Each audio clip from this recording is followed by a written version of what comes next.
Coming to you from the West Coast, this is Politicos. Today is November 23rd, 2017, and this is episode 63. Politicos is a podcast that explores what's happening in British Columbia and across the country. If you haven't already, make sure to subscribe and leave a review on Apple Podcasts. Follow us on Facebook and Twitter, where we're at PoliticosPod, and support the show at patreon.com/Politicos. I'm Scott. And I'm Ian. Today we're going to be talking about housing, of course, and the Canadian TV brackets, which is a nice little break, and we have Justin McElroy on the show in a bit. But first, as always, we have to thank our premier sponsor, Lindsay Teds, for helping make this show possible. Our first segment, Everyone's Got a Housing Plan.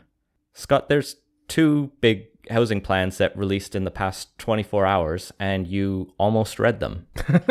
Yeah, so both the federal government put out what was branded as the first ever national housing strategy. Which it's not. But that's okay. The other one, last one was done by Trudeau Sr., so you can't expect current Trudeau to know that. And the other thing was the City of Vancouver released the next phase of their housing reset report and process to implement the new policies. And yeah, they basically got released back to back. The feds put theirs out Wednesday, which was also National Housing Day. And, well, the city followed it up today. So the federal government's plan is headlined with this, housing is now a right in Canada. And they're also highlighting the fact that the UN has pointed out when you say housing is a right, it doesn't mean you actually have to make it a right. You don't have to guarantee that everyone gets a house. You just have to try a little harder. Which is probably a good thing, because it's not always a good idea to take good policy ideas and elevate them to the status of rights, particularly when it comes to rivalrous goods, which, if you have one, it goes to, one person and you can't necessarily split amongst it. So for stuff where there's, finite resources that have to go into it and other stuff like that, yeah, making it a right has issues surrounding it. I guess it's more of an ambition, a dream, a goal. And in that case, I think I am happy to see it framed that way. Overall, the plan is simultaneously ambitious, because we haven't had anything for 20 years since Chrétien and the austerity years of the early 90s killed our last housing. Well, I guess it wasn't a housing strategy because this is our first one, but it's also much smaller than the Pierre Elliott Trudeau one. So in the period of 1973 to 1993, I guess, 600,000 homes were built under the National Housing Plan, versus this one is talking about building 100,000 new affordable units and repairing 300,000. The other commitments in there, Trudeau wants to see chronic homelessness cut by 50%, but by 2026, so 9 years to get through that. He wants to protect 385,000 homes from losing their affordable home. And he wants to give a $2,500 benefit to 300,000 households through something called a Canada Housing Benefit that is to be figured out. But there's $4 billion for that. And there's a lot of the kind of to be figured out on the main report that was put out. It's a 40-page document, and I'm looking through it, and there's a lot of stuff that still seems a little vague. Circling back to the housing as a right thing, they talked about new legislation, but it's pretty vague in terms of what would be in it. Just require the federal government to maintain a national housing strategy, which, okay, but all it would take in that Parliament would to reverse that. But it doesn't actually really lay out in firm detail what the rights would be enshrined would be. I think there's a lot of places in the housing strategy where they have to work with provincial or municipal governments. And in those cases, they can't really announce anything until they've said, all right, we're going to start working on this.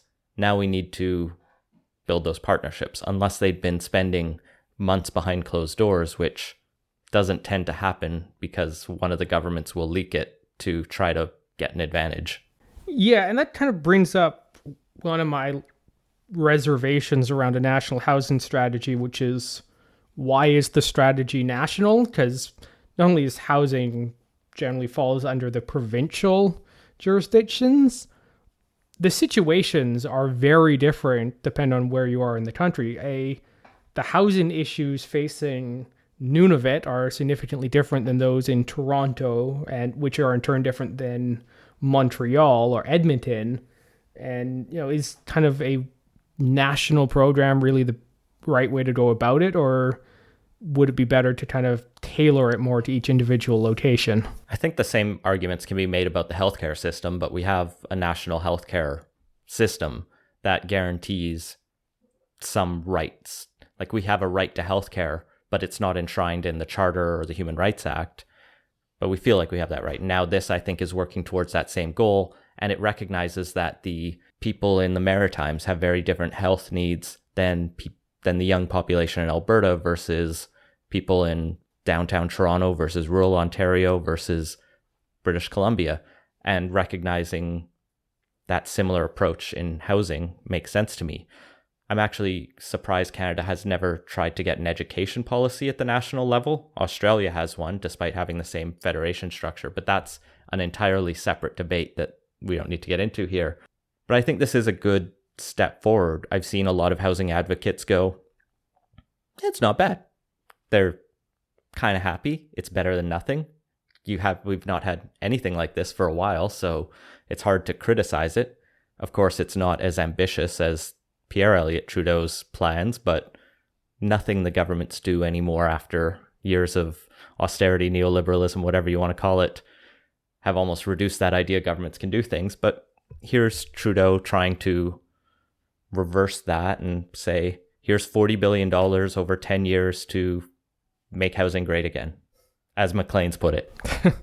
Well, it's more of a couple billion now and a whole bunch of that money later, which has been the main criticism so far, is that more or less all of this is coming in after the next election, which has been a fairly common theme for a lot of the Liberals' announcements. The new defense strategy, which we talked about several months ago, or maybe even longer, basically the same thing. And if you're planning a whole bunch of spending 1 or 2 elections away, that might be, the next government's problem to maybe not follow through on. And as we're getting more and more of these backloaded funding announcements, I'm really starting to see the merits in having a rule where governments can only announce spending within the current mandate. I don't know about a rule like that, but I will totally agree with the criticism here. The problem with housing is we need it now, which means we needed to be building it 2 to 5 years ago. This is saying we're going to start building it in 2019 to 2021, which means we're going to get it by 2025. And if they're trying to permit it in Vancouver, if they start in 2021, the first shovel won't be in the ground till like 2023, 2024. I thought you were going to say 2030. Well, I'm being optimistic here. It probably will be 2030. Point being, no one's going to get these 100,000 new affordable homes anytime soon, which makes this a lot of hot air that sounds good on paper, at least to many people, but is going to be frustratingly slow, if ever, to roll out. Because it's not like a government has ever gone back after an election on what they promised, let alone this one. What electoral reform? Yeah, so in addition to some of the direct money spent on building 100,000 new social housing units, or the money on the 300,000 units that are getting repaired and renovated, there's also some other spending in there, such as, I believe it's $11 billion to low interest loans going to help develop below market housing. So some of these are going to stuff where, I believe it's 20% of a development includes that the developers may be able to access this cheaper credit. So there's a few things like that. And, I have some reservations about inclusionary zoning, which is kind of what this is incentivizing, mostly because it does change the underlying economics of any project. But you offset that with some low-cost loans, I can see it kind of balancing out. Well, and then at the municipal level, just this afternoon, which is great for a podcast because it means we have to run through a giant report and all the coverage in about an hour so that we're sounding competent. The city of See, Vancouver. it's even worse when you have to work until like 5 and then record later in the evening. The city of Vancouver released its City Housing Reset Next Stage report. It was a larger report than the federal government's once you count in all of the appendices. Yeah, so this is the report for the round 2 consultations. So we talked about the round 1 when it first came out, and, well, they've done some consultations since then. It's the next stage. It's going to go to council on the 28th with public comments on the 29th. We'll throw a link up if you want to know where to sign up to speak. This is a lot meatier than the first one we discussed, and also more ambitious, which is good. I'm fairly critical of the first report for, well, being largely unambitious as well as getting a few things kind of wrong on the technical side. This one's better, although they're still using the missing middle to refer to mid-income housing rather than mid-density housing, which is how the term's typically used. The report is really frustrating because a good report, I find, has an executive summary that has a breakdown of major recommendations. This sort of has that. So when you open the document, the first couple pages are the submission to council, then you get into the report itself. And the major recommendations that first come up are just vague, like, we need more affordability, we need more density, we need more housing. And it's like, that's not helpful. But once you finally dig into the meat, you can actually get some of the specifics, which is why I think different news outlets are picking up entirely different things. Like, I found stories in Global, Metro, and CBC that all cover this same report in entirely different lights. Global, for example, talks about the rental czar and the changes around renters. Metro talks about density in single-family neighborhoods being permitted finally. And CBC just takes a broader look at the number of new houses that will be built under this report, if everything goes according to plan. So the overall ambition is to see 72,000 new homes in the city of Vancouver, split between 24,000 roughly new purpose-built ownership homes and 48,000 roughly rental units. So they really want to emphasize rental units to make sure that we can get away from having a 1% or less vacancy rate. Yeah, right now it's somewhere between, I believe it's 0.5 to 0.8. The report uses 0.8, but I've seen numbers a little lower than that. And yeah, the rate of purpose-built rentals has been pretty pathetic in the last couple decades, although it's recently ticked up quite a bit. And actually, they do mention they've exceeded their past rental targets. So, yeah, there is some stuff there that's good. So yeah, the big thing is they're significantly upping what they want to do in terms of how many units are built and putting much more emphasis on the rental units, and even going as far as to try and ask the province for rental-only zoning.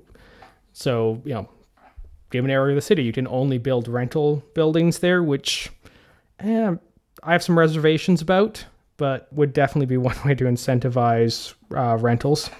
They're also looking at making existing properties more renter-friendly, I guess. So any house, single-family home, would now be allowed to have 6 or more people live in it by just changing the zoning laws. If you redevelop right now a unit with 6 or more rental suites, you have to try to make sure you keep those rental suites in. That number will drop to 3. So even small buildings or buildings with very few rental suites will have to keep those after redevelopment. They're also going to try some pilot programs to give a bonus to developers who just build rental units with 20% low income, and they're going to pick 20 projects over 18 months to see if they can incentivize developers to build rental units. Maybe it'll work. Maybe it'll be a flop. They're putting in this renters protection manager who will be a staff member for the city that can just go and inform renters of their rights, when talk about what happens if your landlord comes and says your house is being redeveloped, and try to provide a bit more support for tenants there. And just also really put in lots of new rental units, both through social and supportive housing, maybe 12,000 they're hoping for, and trying lots of different things, I guess. It's kind of a shotgun approach to everything. Yeah, it is. And so they're, picking a few different things and trying to move on it. And this is definitely more ambitious than the last one, but there's still a lot of areas where they could be doing more. And this feels like more of a housing tweak than a full-on reset. They talked about, increasing some of the density options in single-family neighborhoods and, talking about up to 10,000 new units, which works out to roughly 9.8, 10% ballpark increase in density there. And, if there's a real reset, we'd be talking about 4-story walk-up apartment buildings everywhere rather than, you might have some more ground level oriented stuff. That's one thing that really stuck out to me in this was how much they talked about ground level oriented development in there, which just seems to be one of those things that's, very hard to scale in a city that already has all the land occupied by housing and we don't have greenfield sites to develop. Expropriate the housing.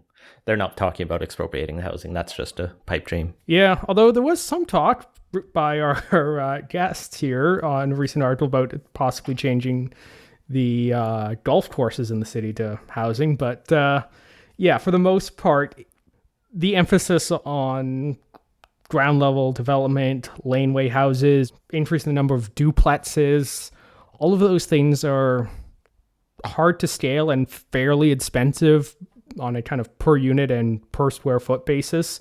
And turning one house into two isn't really going to make things affordable when the underlying land costs are prohibitively expensive. There's also bits in there about trying to push down the demand a little bit by some of the things that have already been announced, the empty homes tax. I think they may have even mentioned the provincial government's foreign buyers restrictions, trying to take credit for some of those and just mentioning how those, I think it's worth them looking at how those will have an effect. Also, the short-term rentals, the Airbnb kind of rules that they're putting in. So it is a fairly holistic approach, at least.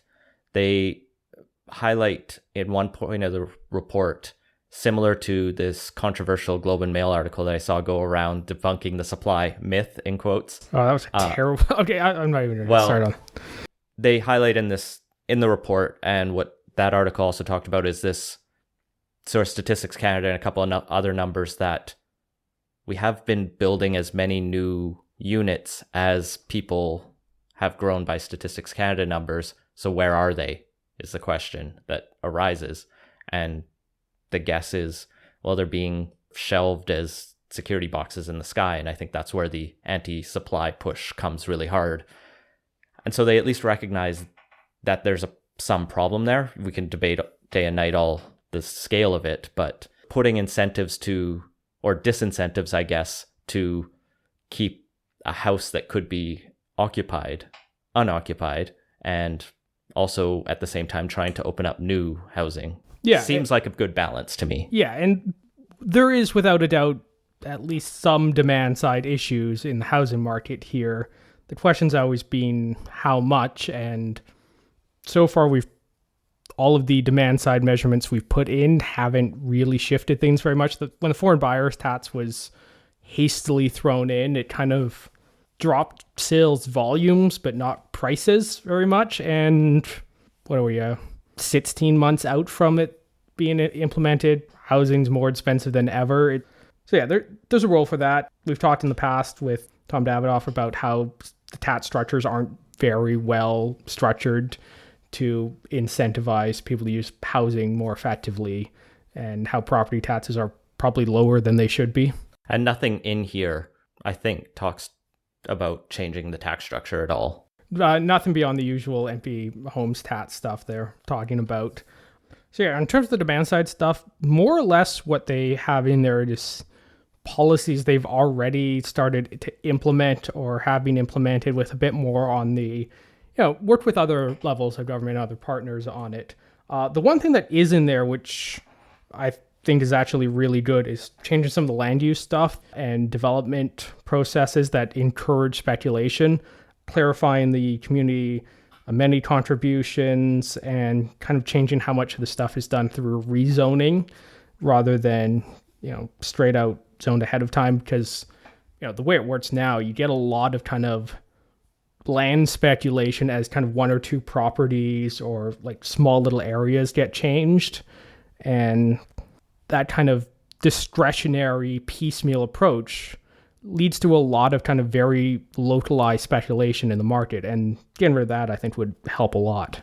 Yeah, I saw a bit in there as well about doing some efforts to cut down the permitting delays, the unnecessary ones, and the exhaustion that many developers, I'm sure, have felt. Yeah, and which that seems reasonable. Yeah, but as much as they're leaning on the rental housing here, just a simple policy of rental project goes to top of pile would be something that could be implemented quickly. None of this consider a plan to maybe eventually think about stuff where that is how a lot of these strategies or proposals are phrased. But something like that would help move things along very quickly. Because right now, if you had a plot of land, if you want to put up below market rental housing, it'd be 2 years minimum before you could even just get the permitting for it. Yeah, this is getting a lot of the same kind of lukewarm, tepid enthusiasm, I guess, or excitement as the national housing strategy, with a lot of the same caveats of, well, this will eventually maybe have some effect, but all the money seems down the road, which, again, Gregor's up for re-election in the fall in just under a year, and needs something to say, hey, the next 10 years will be better than the last 10 years, because that's the question they're literally putting to him. Why should we trust you going forward with this plan if the last plans didn't work? And so far his responses have been, yeah, things went bad. Don't worry though. So yeah, and that's kind of one of my major criticisms here is, for a housing crisis, this stuff is taking a long time to implement the changes for, and the changes that are in here are probably not ambitious enough.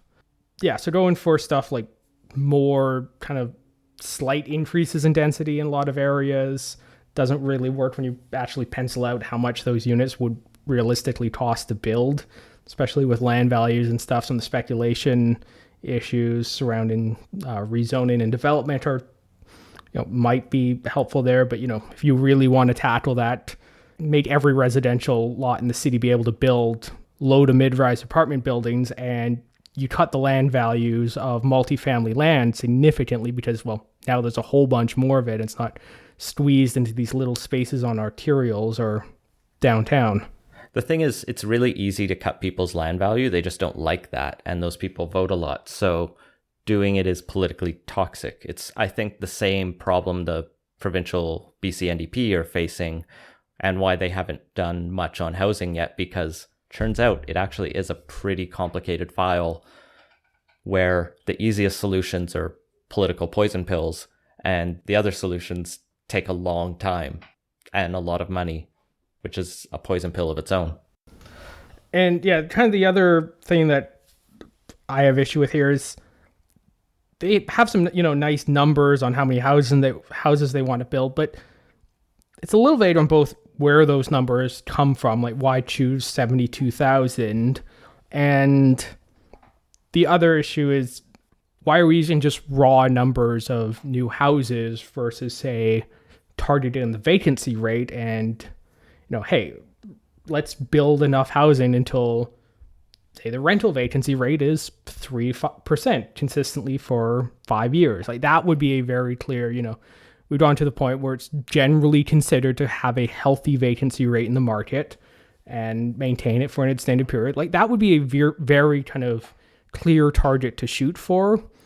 But, just X number of new homes has issues where population growth and new home growth they're dependent variables. That was one of the issues with the news story of that Phantom report, was they kind of treat them independently. But anyway, I'm not sold on the metrics they're using on this one.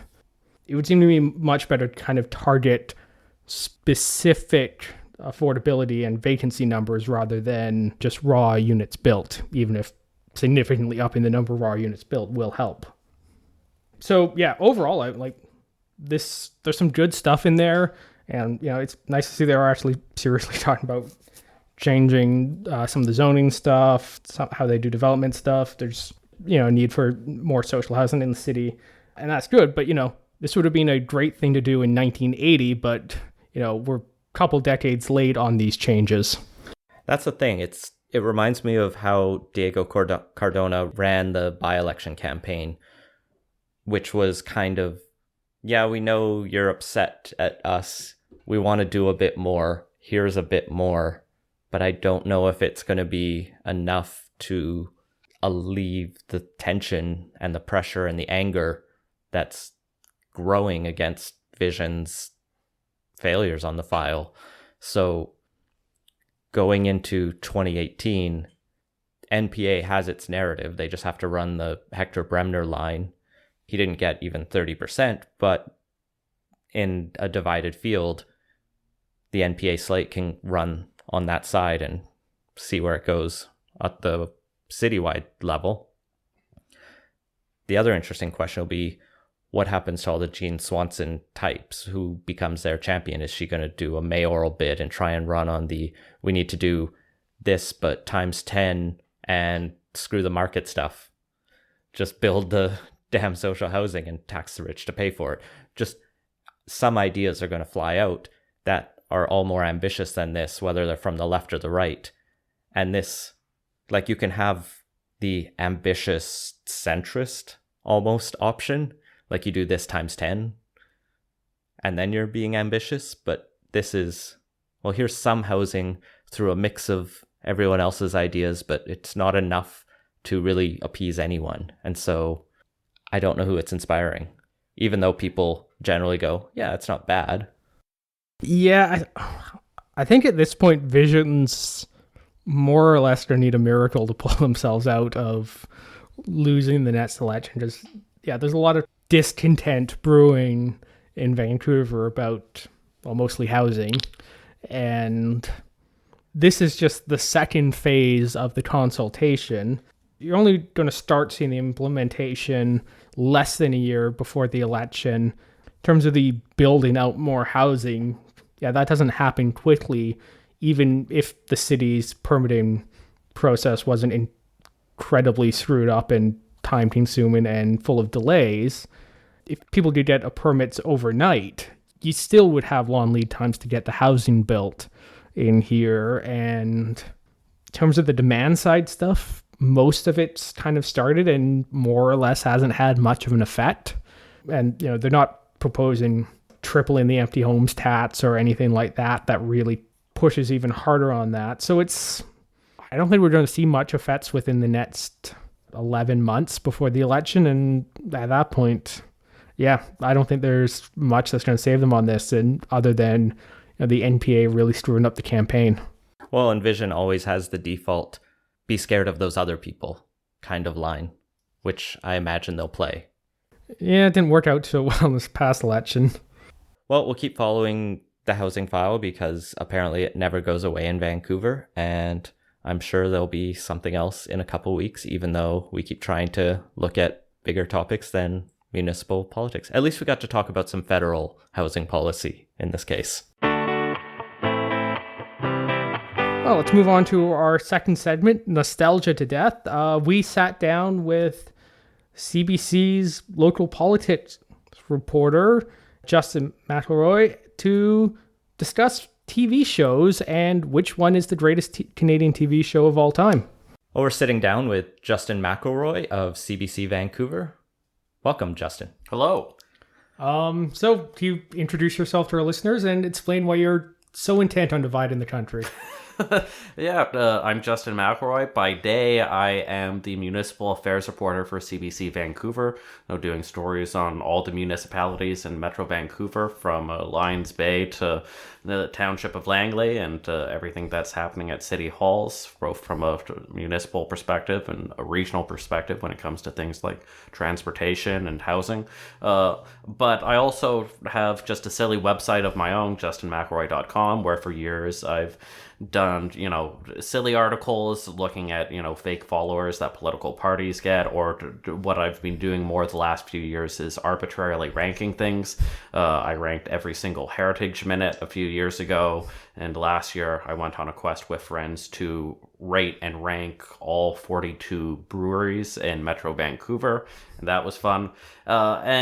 Which was the best brewery? And the best one was Brass Neck. We decided by hair over Four Winds, and so was a fierce debate, and that's what came out, and that was fun. And then all of a sudden, this Canadian TV bracket thing came out of nowhere just a couple weeks ago, where I saw people arguing on Twitter what the best, most memorable Canadian television show was, and I thought, hey, we should just have a bracket on it. And then it turned into a thing where people gave their suggestions over the weekend, and just it exploded. There's no other way of saying it. Well, that's great. So you decided to do a bracket, basically. And how did you come to pick what's in that? Because I know the biggest criticism you've probably gotten is, why didn't you include this, or why did you cut that out? I watched this show in the 1980s that aired for 13 episodes, and it was really good, and how dare you?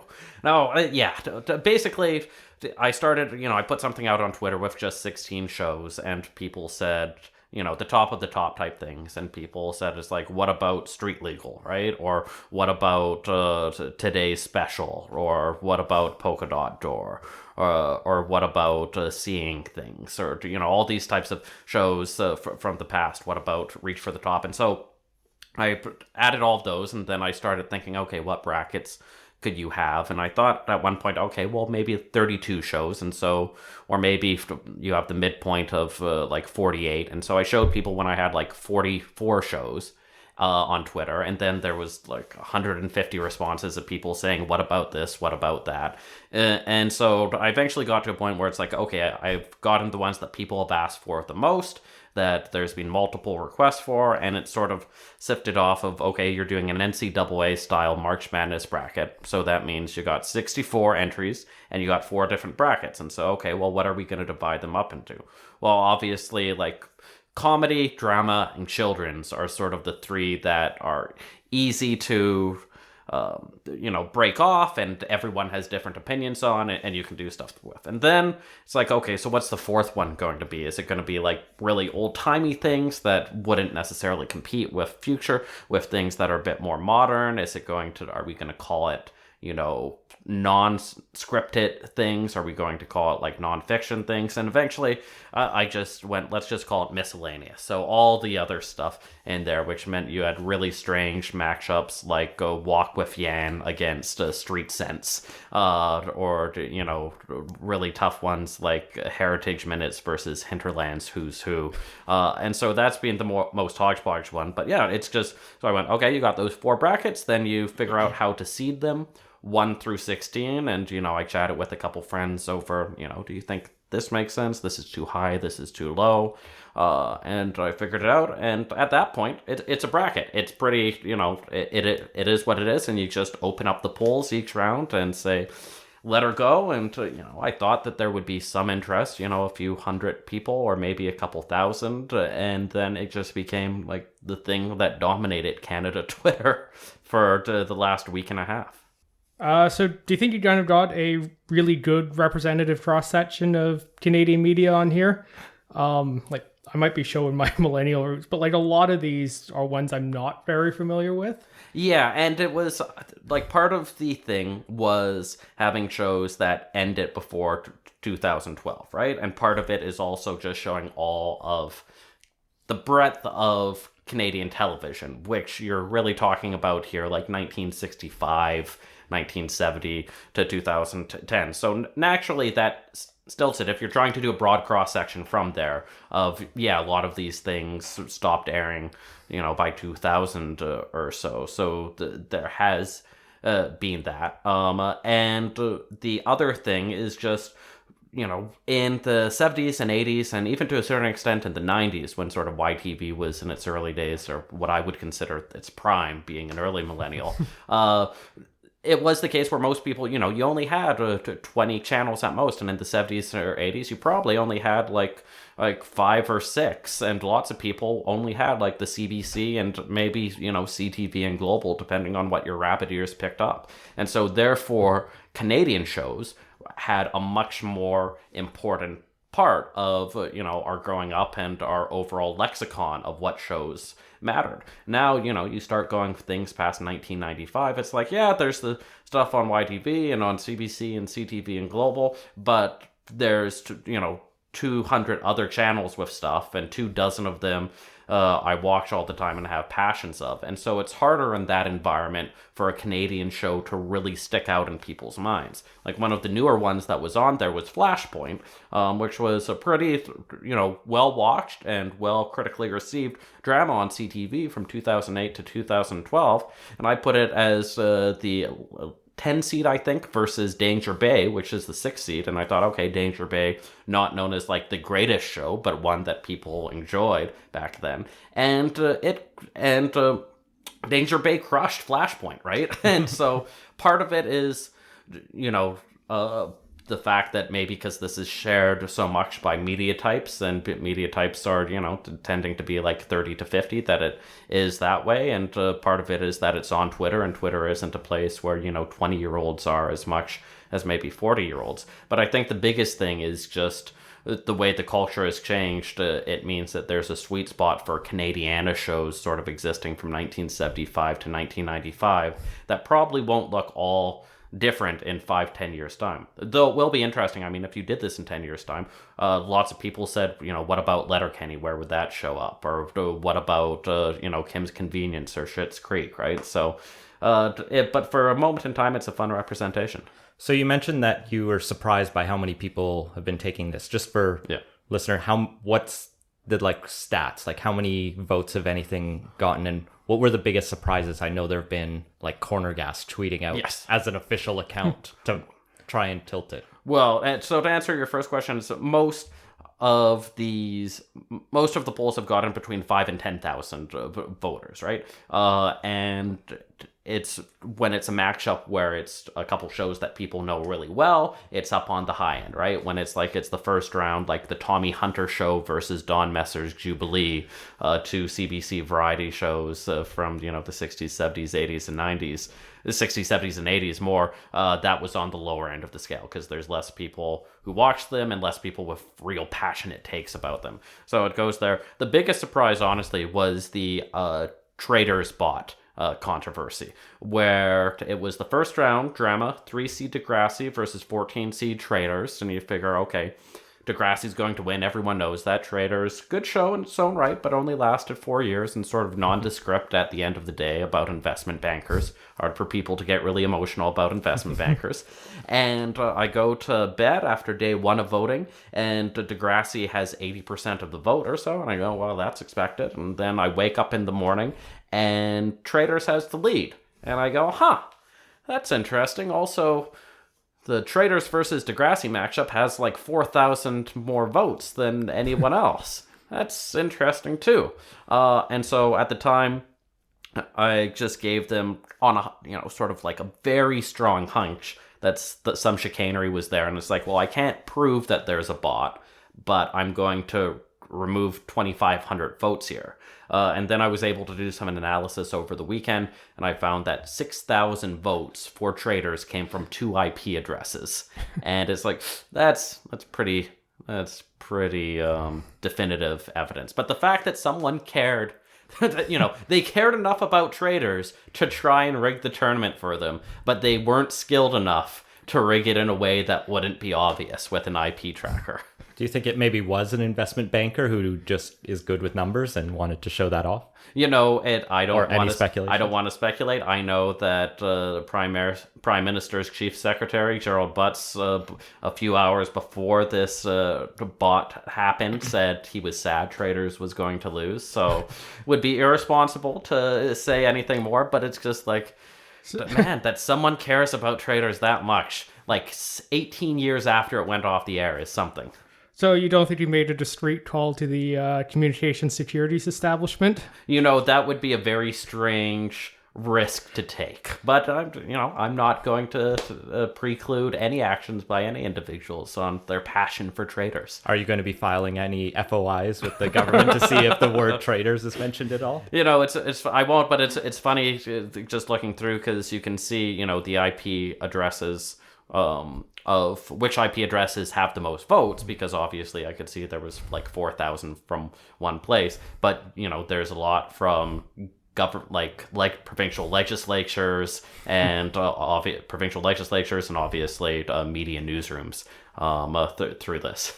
It reminds me of the people who set up the Wikipedia tracking bots for Twitter that figure out which changes are made by parliamentarians or parliamentary staffers, the office building. No, and it's the fun sort of thing this week where it's like it appeals to someone if you have an office job, right? And there's a bit of time to kill, and there's this fun thing where I can arbitrarily decide which of these childhood shows from the 90s I like better. So maybe let's jump into some of the specific matchups. Was there any surprises in the first round or two, or did it kind of go how your hunches followed? It kind of went how my hunches followed. After the first two rounds, so we get to the Sweet 16, and of the 16 shows left, 15 of the 16 were a top 4 ranked seed, which meant it went as expected, and the only one that didn't was Anna Green Gables defeating Road for Avonlea in the Lucy Laud Montgomery knockoff round of 16. So in that sense, there weren't too many. I'm trying to think of ones off the top of my head. I think I may have underestimated Reboot, because Reboot did really good in the first round against what was the show with Ryan Gosling and whose name I can't remember. Breaker High. Breaker High, there we go. And did really great against Breaker High, and then it went up against the Mr Dressup buzzsaw and just died. But if I'd given it a more protective seed, it would have been interesting to see what happened. And also people's affinity for the Red Green show just surprised me as well. I thought, okay, well, that's a show that's been off the air for a little while and may seem a little hokey to people. Gave it a 6 seed because I knew there were some that was passion. But as soon as in the second round matchup between that and Corner Gas, the Red Green show was winning for most of the first day, and I went, hey, an upset's in the making here. And then the Corner Gas official Facebook page and Twitter page said, hey guys, vote for this. And then that lead went away and Corner Gas took the lead, and there were a lot of angry Red Green fans that came out of the woodwork there to show their displeasure. I'm surprised the overlap of like Red Green and Corner Gas fans aren't larger. No, well, I guess it's in some ways you would think so, but I mean, it's that's part of the thing through this, where it's like it's hard to peg where people's nostalgia love comes from. Yeah, and at least I remember Red Green got, I think, daily reruns at like mid-afternoon, early evening on CBC. And it was on PBS for a lot of time if you lived in the northern U.S. as well. So there was something pervasive about that. The person who wrote an endorsement of it, Jack Howen, the editor of the UBC student newspaper, said it's like, yeah, he distinctly remembers whenever he was sick, he would watch Red Green, and it was comfort food to see Ranger Gord and Red and everyone else and Harold just act like idiots, and you laugh at it. And because also it was in like 5 to 7 minute segments as well, I think that's part of the reason why it was easy nostalgia, because you could just sort of remember one little bit and laugh, and if the next one's boring, you can go, okay, I'm going to ignore that one. Well, and then going into the later rounds, what did you find? Because we're in the semifinals right now, and we're a couple hours before the voting closes in the semifinals. So Mr. Dressup versus Heritage Minutes in one semifinal. Kids in the Hall versus Degrassi in the other semifinal. And yeah, it was most tense, I think, in the Elite Eight, because the Elite Eight was the finals for each of the brackets. So you were declaring the best drama ever, Littlest Hobo versus Degrassi, the best comedy ever, SCTV versus Kids in the Hall, the best children's show ever, Mr. Dressup versus The Friendly Giant. Like, those are big stakes, and there's ones where it's like it's clear comparisons show to show of differences, right? So people got very passionate and very, I don't even want to say faux angry. Maybe some people were truly angry that one was going down. I know I was devastated that Friendly Giant was losing so badly to Mr. Dressup, but it was the type where it's like you have deeply held convictions of what's the best in a certain genre in your head. And I think once it goes beyond certain genres, your brain is harder to compare, right? You say, what's your favorite movie of all time? That's a weirder question than what's your favorite comedy or drama or science fiction thing, right?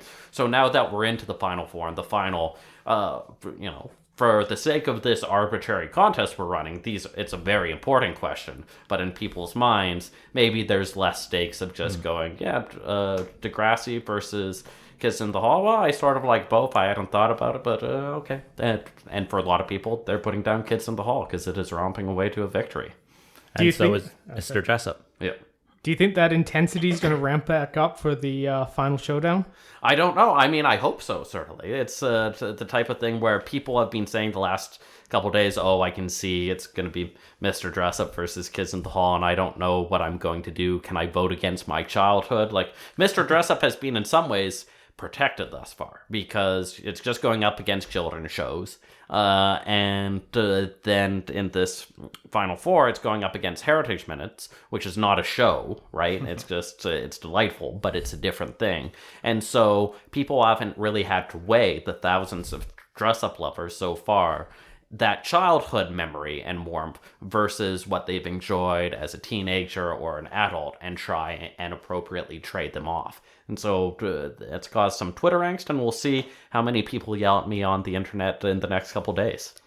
So the final round of voting takes place when? Just for final round Friday, Saturday, Sunday. And we're going to, close the results during that time. So you'll vote, but you won't be able to see which one is winning. So we can do the dramatic reveal on a couple CBC platforms on Monday, because we're going to transfer over interest from, my silly personal blog to the Mother Corp then.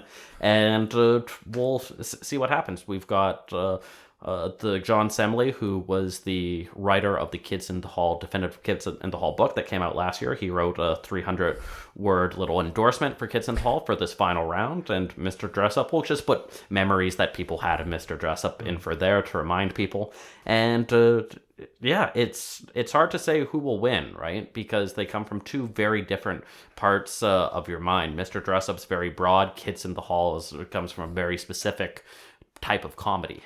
Well, and these are both CBC shows, correct? Yes, very coincidental. I mean, it's possible that I saw a lot of voters from CTV and global newspapers and other places, and it's I've said to people that because it's just on my site as opposed to a CBC branded thing, it makes it so other media types can jump in and feel they can have more fun. Rob Shaw, the Vancouver Sun, said, "Yeah, don't ruin Exeston by putting it on CBC." So. It's also just one of the things that, CBC, being the public broadcaster, has been able to invest in original programming much more over the last 50 years than other ones. But I did enjoy, the comedy matchup. We had one from CBC in Kids in the Hall. We had SCTV, which was primarily on Global. We had Corner Gas, which was CTV. And we had Trailer Park Boys, which was Showcase. So a nice mix there. So I want to circle back to the Heritage Minutes for a moment. You mentioned at the start that you had ranked them. I have. What is the best Heritage Minute and why? The best Heritage Minute, as I decided in a week-long fever dream of watching all of these multiple times, is the Jacques Cartier one, where he comes to Canada. And part of that is because of the symbolism of I wanted the one of why Canada was named number one. But when I was actually just counting up the scores, originally, I ranked all of them out of 20, and there were two 10-point marks. One for how much did it feel like a Heritage Minute? Was there dramatic music or clunky exposition and funny costumes and a certain over-the-topness out of it and stilted dialogue? And the other 10 points were, what was that thing celebrating and how sort of adorably Canadian was it? Heritage Minutes, and I think part of the reason why we love them is because they were like, did you know we created Superman, sort of? Or did you know that the bear for Winnie the Pooh was in Winnipeg for a little while? They're all very... It's our thing, sort of. Yes, it's our thing, sort of, and it's not like we invented insulin or something, important, a lot of them, right? And so this one where, Jacques Cartier and his group see the indigenous people, it's like first contact, it's very dramatic, and it's like, what do you call this area? And... the indigenous leader points to village and says, Kanatakan, and Jacques Cartier goes, Canada, and this guy says, no, I think he just means the village, and he goes, no, he said Canada, and that is its name, and the idea that it's like our entire country was just named because of a wacky misunderstanding. And it doesn't, go into any of the more problematic aspects of that first contact and the beginning of, centuries worth of appropriation and everything else, was just sort of hit that delightful heritage sweet spot for me, that it was number one. There were a couple really close to that. Like number two was the Sam Steele one with the RCMP constable that tells the American not to shoot, because that was hilarious. And like a lot are up there, right? And it's like you could probably make a case for 7 or 8 of the like 79 original minutes or whatever it is being at the very top, but that one I enjoyed just a little bit more. One of the questions we got from Twitter about the bracket is, did you artificially inflate Degrassi by combining multiple shows into one? Ooh, and you could argue, yes. I guess part of my thing, because I didn't do that obviously for Anne of Green Gables versus Road to Avonlea. But my thinking was, whenever my friends would talk about Degrassi, it would always, the way they would divide it was old Degrassi and new Degrassi, right? The kids of Degrassi Junior High, Degrassi High, were all sort of conflated as one when people would talk about it and share their stories, as opposed to the new one that started in like 2000. So I figured, okay, we'll just make that, if I try and divide it up anymore, that's weird, and like people's memories there are too hazy, whereas Anne of Green Gables was clearly a miniseries in the 80s, and Road to Avonlea was clearly like a dramatic show in the 90s. So I thought, that's fair, that's the way people, I think, remember them, but you could make I say to people sometimes, you could make the argument otherwise. You could create your own thing and try it, but it was just, that made most sense to me. I guess the only other final question I have is there going to be a bronze medal match between Heritage Minute and Degrassi then? Yep, no, I'm gonna put that up on the posting. Just there doesn't need to be an argument per se where I bleed on for 200 or 300 words about it, but it's important. It's important to have a third place finisher if you're doing this sort of definitive ranking. You need a bronze medalist, and it'll be. And I think Degrassi will take it, just because people do have very strong feelings. Melissa Martin, the Winnipeg Free Press columnist, and she won a National Newspaper Award this year for Best Columnist in Canada, did like a 12-minute YouTube video talking about why it was the best and deserved to go in. So I know that there are a lot of fans there, and we'll have to see what gets into third place. Well, maybe let's just finish off with a little bit more about your current role at CBC. You mentioned you're the local politics reporter. How did that come about? Because that seems like the kind of thing that most media companies are firing and getting rid of, unfortunately, which is... Well, not firing per se. It's just, it's people retire or move on, and they aren't necessarily replaced a lot of time, right? And this is the sort of beats are becoming less and less common in traditional media, and we see that all the time as you have to do more and more, and young reporters are general assignment people. And I was a general assignment person for a long time that just happened to do elections and other stuff on the side.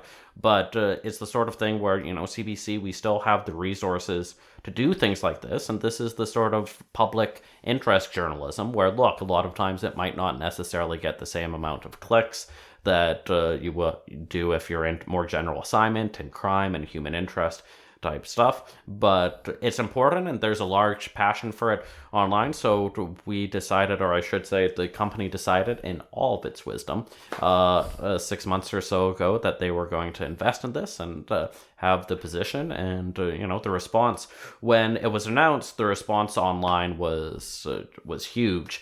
And I said, it's like, people aren't, retweeting and favoring this again and again because they like me. Far from it. They're doing it because they like the concept of having this position. And hopefully, I'm adding, we have a lot of good municipal reporters in this city, from Francis Bula to Jen St. Denis to Dan Fumano to Mike Howell to many. I could, be talking for another 25, 30 seconds, but there are a whole lot of them. And it's been a thrill to start getting to work with them over the last few months. Has anything kind of really emerged as something that has been like a major thread throughout your municipal work? Oh, I like housing, right? Like that's, it's the thing that there are the never-ending debates of. And part of the fascinating thing, of course, is, if you can have this debate in Toronto or Edmonton or Calgary or Montreal, you're talking about just one city and one municipal government that controls the levers everywhere of what to do within the place that they live in. We say Vancouver, but when we say Vancouver, we're really talking about Vancouver and Burnaby and Surrey and Richmond and 15 other municipalities. And that makes it difficult from a regional perspective to come up with one strategy where everyone's on the same page, but it makes it so that there's a lot of interesting stories all around because different governments have different solutions in their own mind, and you have different conflicts come up. Do you have any predictions for the 2018 municipal elections? Oh, not. I covered the BC election, and no one would have predicted what happened there and the 2 months of craziness we went through. But it's going to be interesting to see over the next few months. There's a lot of longtime mayors in Metro Vancouver that have been in their position for around a decade or more. Everyone on the North Shore, the mayor of Port Coquitlam, the mayor of Coquitlam, the mayor of Richmond, the mayor of Burnaby, and it's just always a question of, will all of them run? Some of them have already said they will, such as Derek Corrigan, some, and Malcolm Brody in Richmond. Some are still holding off, so that's going to be a question. And then you always wonder, will there be a changing of the guard in any various city, or is it going to be status quo? Because the thing with municipal governments is they tend to stay a lot more stable over time, but all it takes is one person not running or a scandal, and things can change in a blink of an eye. Well, is there any story or issue that has more or less escaped widespread public notice that you think is really important and should get more attention? Oh, there's lots of issues. I mean, I think I would have to go into more. I mean, I think education is one where, because of decreased resources for community newspapers, there are school boards everywhere, and there are interesting stories in how they're trying to balance their budgets and what sort of services they're providing and what sort of services they're cutting, and how they deal with population growth here and decline there. And just because, as far back as 3 or 4 years ago, you would still have 2 community newspapers in every city, and you could ensure that there would be one person at every council meeting and every school board meeting. And now that's not always a guarantee. And I do wonder what we're missing out of that and what the repercussions are for citizens. Well, is there anything else you want to get in on the air before we let you go? I don't think so, other than, I think it's been really fun to see all the reaction on Twitter over the last week and a half or so. And I think part of that is because it's a thing people can argue about, but can argue about with low stakes. Somebody said to me in the newsroom that it reminds them of what Twitter was like 3 or 4 years ago. And it's important. It's important that people be passionate about the things they care about, and there are real important issues out there that deserve, people to go to high dungeon to fight for what they want. But sometimes it's nice to just have Mr. Dressup versus Friendly Giant spirited debate for days on end, because it's something everyone can partake in, and they don't have to feel that they could get into hot water or start a flame war with anything that they're saying. Well, if people listen to this in time, where can they find your website to vote? Where can they find you on Twitter? They can find the final vote at justinmcelroy.com. That's MCELROY.com. And my Twitter address is J_McElroy, same spelling. And if people check the hashtag Canadian TV bracket, they'll find it there. And happy voting. Thank you very much. Thank you. Thanks, guys. Well, and for our quick takes this week, first up, the federal Liberals have announced that they're flip-flopping and are now going to support NDP MP Romeo Saganash's private members bill that the federal government adopt the United Nations on the Declaration of Indigenous People into Canadian law. The Liberals had previously criticized this bill as vague and unworkable with our current law. The bill itself is basically 6 parts that says, hey, the UNDRIP's this great thing that every other country in the world is basically on board with. We should bring it into Canadian laws. It shouldn't undermine Section 35 of the Charter, which you don't have to say that this law isn't undermining the Charter, but it's nice to just be explicit, I guess. And it emphasizes that the government basically needs to create an action plan to adopt all of the principles of UNDRIP, and that it is now a universal international human rights instrument with application in Canadian law, which I assume would mean that cases like the Tunaha ruling, which happened recently at the Supreme Court of Canada, would now have to actually look at UNDRIP, which in that ruling it didn't, despite mentioning a few other international precedents. There would then be annual reports to Parliament about how well they're doing on implementing UNDRIP. It's somewhat rare for a federal government to adopt a private member's bill, especially from the opposition. It happens from time to time, and I think this might be Trudeau trying to cover his ass after pretty much shitting the bed on the missing murder Indigenous women and girls inquiry that is still ongoing, but I think saw a couple more resignations or firings in the last couple weeks. They're up to 7 or 8 people have quit or been fired from that inquiry, which is not a good sign when they're only 4 or 5 months in, I think. And on a couple other files, they're struggling with Indigenous people, despite having committed in their campaign to adopt all the Truth and Reconciliation Commission's recommendations, one of which is to adopt UNDRIP. So this feels like a face-saving move, I guess. Yeah, it's basically the read on the politics I can see on this one. Yeah, and then, the only other thing is that, I don't think it was just the Liberals that raised the concern about incorporating it into Canadian law, so I'm a little curious on how that's going to work, but, I have nowhere near the legal expertise or the familiarity with the Declaration to really dive into it. One of the things people have pointed out is if Trudeau is saying this now, does that mean he's going to reverse tact on like the Kinder Morgan pipeline and some of the other projects he's adopted and pushed or supported now in light of opposition from local Indigenous people who are not providing their, quote, free, prior, and informed consent? It gets complicated because Section 35 of the Charter is this duty to consult, which is not a veto explicitly according to the Supreme Court of Canada. I don't know who's right on this. It's going to be fun to watch the Supreme Court and other courts hash this out. But other countries are working through these things, and the UN declarations that are adopted by every country but Canada are kind of embarrassing. So I think we can struggle our way through this and hopefully start to move forward a little bit more on reconciliation. Also coming out of Ottawa this week, the Liberals are starting to look at changing up the way debates are done during election campaigns. Specifically, they're looking at formalizing the debates and kind of setting up a commission to look at who would participate, the rules, and all of those sorts of things.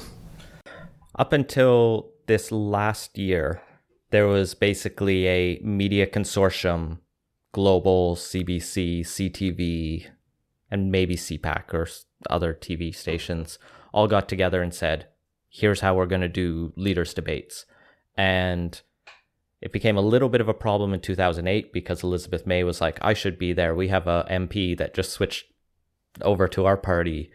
And everyone was like, no, we don't really want you there, at least of the major party leaders. And then a lot of Canadians were like, oh, but they're the Greens. You may as well have them up there. What's the worst that happens? And so she got in that after some outrage. Then in this past election, Harper had said, I'm only going to do one debate, or he wasn't going to do any debates. And then Mulcair was like, well, if Harper's not doing a debate, I'm not doing a debate. And the whole thing fell apart. And we eventually got some debates, but I believe it was 5 in total, which it became a mess because the media versus the politicians. And one of the Liberals' pledges was, we're not going to have this mess ever again. We're going to set up an independent commission and it will deal with this, and somehow. And so what they've basically done today, or in this past week, is assign it to the House of Commons Procedures Committee, PROC as it's commonly known, and I'm sure boys in short pants can go into all of the nitty-gritty details of PROC. I'm sure they have in the past. And this committee of MPs is now trying to figure out, how do we do this? How do we create a commission? What should its terms be? Should the MPs set the rules for the debate and then let the commission oversee them? Or should just pass it off to the commission and not have to deal with the controversy anymore? Because you have so many questions like, who should get into the debates? What happens if someone doesn't want to be in the debate? Should we fine the political parties, just like parties fine leadership candidates who don't show up? So when Kevin O'Leary skipped a Conservative leadership debate, he had to pay $10,000. Hey, that's just a half day of work for him. Oh, but it did have to come out of his campaign money, which is much more restricted, and he couldn't just pay it all out of pocket. So you have those kind of questions, and MPs probably don't want to take the political bullet over that because there's no upside. So the temptation is to just dump it all on a commissioner and just providing there's some checks and balances on that. But this is the stuff they're struggling with. There's a really good discussion on this week's episode of the Pollcast with Eric Grenier, where he talks to Aaron Weary, who wrote up an analysis piece, and we'll throw links in the show notes to all of that if this is the kind of thing you really want to dive into. What I think is the interesting angle here is after Trudeau faced so much flack after the Electoral Reform Commission exploded or came up with an answer he didn't like, this is potentially another political firecracker. It doesn't seem yet like the political parties all have a different or any strong positions or feelings about this, other than they probably don't want to get in controversy over it. Well, the Greens have strong feelings on it. Oh yeah, the Greens want to be in. The Greens have a structure that says you have to meet 2 of 3 criteria. Like you have to either have an MP sitting, you have to get over 4% in an election, or you have to run candidates in 70% of the seats. Well, just most, I think, which was vague and needs to be clarified. And they, of course, got 4% in the last number of elections. They don't say 5% because there was one election that the Bloc didn't get 5%, I think this last one, nationally. And it seems wrong to cut the Bloc out of the French debate. These are the kinds of questions this has to deal with. And so it gets very wonky and very technical. But also, if you set it wrong, you feel like you're stymieing democracy, because TV debates, even though it's 2017 and an increasing number of people don't have cable or television, still feel like an important thing. They usually are streamed. So maybe that's also the answer, is like making sure they're on the internet. But it will be something to watch because this has, I think, a lot of potential to explode. Yeah, especially as we're more than halfway through the mandate. So people are starting to think more and more about the next election. And depending on how long this takes to set up, we could be at the point in which less than a year to go. And at that point, it's going to probably get pretty heated. And likely there would be accusations of trying to rig the system and stuff. It's might get messy depending on how long it takes. Well, and speaking of messy discussions, today the Attorney General of BC, David Eby, launched the official electoral reform consultation that is going to inform the referendum that we're going to have next fall. They've put up a engagement survey with either 12 questions or 24, depending how nerdy you are, that range from just how closely do you follow politics to things like what PR options should specifically be on a electoral reform ballot if we have more than one. And they have wonky write-ups of electoral reform systems, including one I hadn't even really heard of or thought of, multi-member majoritarian, or the parallel system, essentially, the multi-member majoritarian, which is essentially you have first past the post, but then you have top-up proportional seats. So it's a weird hybrid of mixed member proportional and first past the post and PR that I think appeases no one. I did not want that on my ballot. Anyway, I found this survey to be a lot more meaningful and wonky, to be honest, than the My Democracy, what kind of voter are you that we criticized heavily the Trudeau Liberals for launching last year. Didn't come up as Hufflepuff this time? No, I didn't get a result, which it was actually kind of disappointing, but I did get to give a lot of thoughts. I found it relatively balanced. It tried to say, what are the priorities you have? Do you want to elect stable majority governments, or do you want governments that are formed of small parties? Do you want to have more parties with fewer seats, or fewer parties that have more seats? There was one question that said, should the number of MLAs remain the same, or should there be more MLAs, or just no preference? And there was no option, interestingly, for fewer MLAs. BC doesn't have a ton, but unsurprisingly, the MLAs writing this want to keep their job. Yeah. So there's all kinds of things. You can do either just the first half, which is the less wonky details, and in the second half you get into very specific, like, here's the kinds of systems that I like, here's the kind of things I want to see. A lot of the specifics of the systems that I saw some people on Twitter wanting to see, like, where's my thresholds and percentage breakdowns? I'm like, this is the first consultation. But of course, you mean they didn't get into the details of hair versus droop thresholds in STV? Well, there were comment fields at the end, but I think you are limited to 1,000 characters on both of those. Although they also will be taking written submissions from campaign groups and Stuart Preston on Twitter, who I was making fun of earlier, or everyone was making fun of in a thread. So overall, I thought it was a pretty decent, but it is a pretty nerdy survey. Whether it excites the vast majority, like, there were questions in there about, which I thought were actually pretty important, like, should the government provide impartial information during a referendum? Should the government fund yes and no campaigns?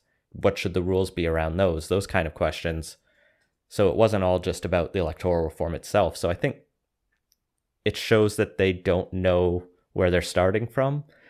And this survey is going to run until February 28th, at which point the Attorney General and his staff will then have to write up the results, which puts us into March. And then they have to get ready for a referendum later that year with supporting legislation. So it's very open-ended at this point. As far as I can tell from this survey, like, all they know about their referendum is it's going to be 50% plus one. And then we're deciding everything else now. So on the one hand, I'm very pleased to see something that I can wonk out about, but I'm also a bit like, how are they going to make this happen if they're at this stage? But we'll throw a link to that survey in the show notes so you can all read up all of the different models they have. There's actually a lot of information on there already, and they plan to put a lot more up there. And you can also take the survey when you want. Well, moving on, during a visit to the BC legislature this past week, the governor of Washington, Jay Inslee, basically proposed, or at least strongly supported, a high-speed rail link between Vancouver and Washington State.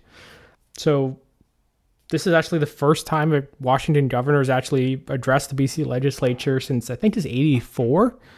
But yeah, used the opportunity to express his interest in such a project. There's apparently going to be a feasibility study coming out fairly soon.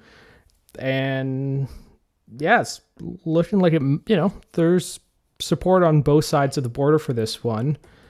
There's a lot of unanswered questions, but yeah, could be something to watch. It sounds like something that's been in Inslee's mind for a while, given that there's a $1 million feasibility study underway and expecting results soon. There's not a lot of costs for BC, considering we only have the first 25 kilometers of track and one of the terminals. Some of the initial things Horgan was raising, because this was a joint press conference that they announced or talked about this at, was just the questions about border security and just making sure that it's streamlined enough that it's not a hassle, because otherwise it just still makes more sense to drive or fly, I guess. But this would give you the chance to take the train from Vancouver to Bellingham to Seattle and on to Portland in far less than the 7-8 hours that would take to drive. Yeah, and this is one of those areas that would actually work out fairly well. High-speed rail tends to be kind of the most economical, make the most sense in kind of the 600 to 1,200 kilometer ranges. Much more than that, flying starts to become more economical, and well, below that you might as well drive. So yeah, the high-speed rail line through Washington connecting kind of Portland to Vancouver, yeah, actually is one of those distances that makes a fair bit of sense. Unless they can build the Hyperloop first. Yeah, well, not holding our breath on that one. So yeah, it could be interesting. Like we said, there's a few issues to sort out. The border, it would require a fair bit of new track to be laid. You can't use some of the existing parts. It would need to be significantly upgraded or more likely rerouted. And this isn't the first look at it. The Washington Department of Transport has, I believe, done studies in the past on it. So it is something that might be happening. It's been talked about for a while, and it's basically the one route out of Vancouver that would ever make sense for high-speed rail. I mean, the only other place that kind of falls within that circle that makes sense is Calgary, but the mountains become an issue there, and it would be a lot of viaducts and tunnels to make high-speed rail work. Well, I look forward to my hipster train to hipster Portland.